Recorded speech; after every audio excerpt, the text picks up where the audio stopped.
Hello everybody and welcome to my review of Marvel's new TV series Wandavision. Before I get into the review, please do hit the like button and subscribe if you haven't, and obviously comment on what you thought of the series and this review.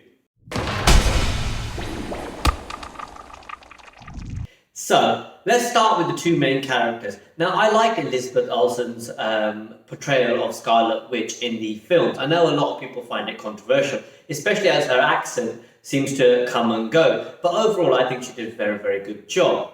Paul Bettany, on the other hand, although I like him in a lot of other movies, I didn't think he was that great as Vision, although they didn't give him a huge amount to do in the films as well. I mean, apart from Age of Ultron, which I didn't think was a great film anyway.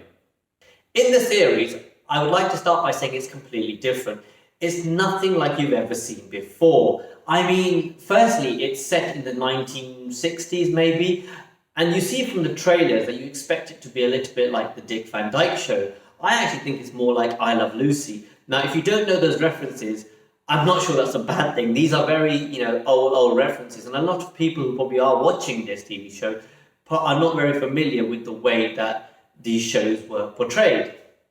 The first episode itself is in black and white, and I'm not going to go into detail on what happens in the episode because I don't want to ruin it for anybody, but what I will say is expect something so different from the films, so unique that I think it's like Marmite. You will either love it or you will hate it.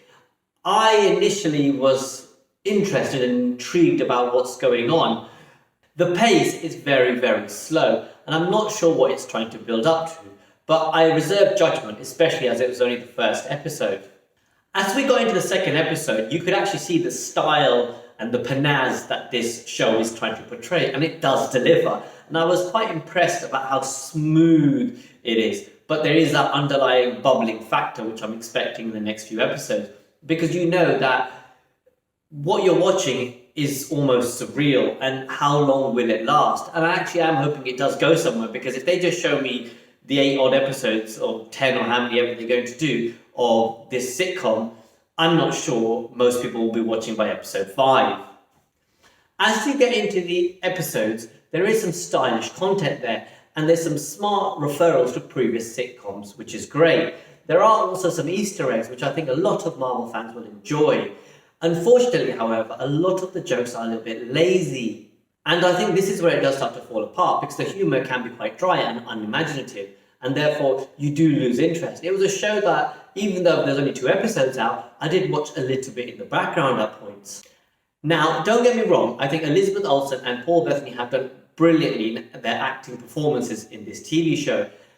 And I also believe that Kevin Feige has once again delivered something very unique.